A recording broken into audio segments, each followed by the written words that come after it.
IPO நேற்று 3ஆம் நாள் செப்டம்பர் 12 வெள்ளிக்கிழமை இரவு 11 மணிக்கு எடுத்த நிலவரம். சப்ஸ்கிரிப்ஷன் விவரம் அப்புறம் கிரே மார்க்கெட் ப்ரீமியம்லாம் பார்ப்போம். இப்போ வந்து ப்ரைஸ் பேண்டு 98 ரூபாயிலிருந்து 103 ரூபா வரைக்கும் நிர்ணயம் செஞ்சுருக்கிறாங்க.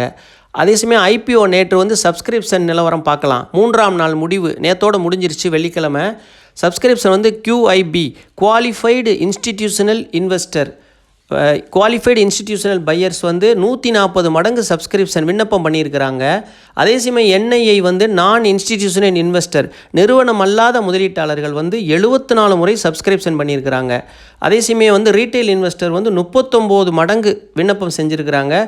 செப்டம்பர் 12 வெள்ளிக்கிழமை 3ஆம் நாள் முடிவில் கிரே மார்க்கெட் ப்ரீமியம் எவ்வளவுன்னு பார்ப்போம். நேற்று இரவு 54 ரூபாயா இருக்குது ஒரு பங்குக்கு. கிரே மார்க்கெட் ப்ரீமியம் 54 ரூபாண்டா, பங்கோட விலை வந்து 103 ரூபா அதிகபட்ச விலையோடு இந்த 54 ரூபாயை சேர்த்தோம்னா 52% ப்ரீமியமில் கிடைக்கிது. இது வந்து நல்ல ப்ரீமியமாக இருக்குது. நீங்கள் வந்து ஐபிஓவில் லிஸ்டிங்கில் கிடச்சிச்சின்னா அந்த லாபத்தை பயன்படுத்திக்கங்க. இல்லை லாங் டேர்முக்கும் வச்சுக்கலாம். ஐபிஓ வந்து திங்கக்கிழமை ஒதுக்கீடு விவரம் நமக்கு தெரிய வந்துடும். திங்கக்கிழமை 15ஆம் தேதி செப்டம்பர். அப்புறம் புதன்கிழமை 17ஆம் தேதி ஐபிஓ வந்து சந்தையில் பட்டியலிடப்படும்.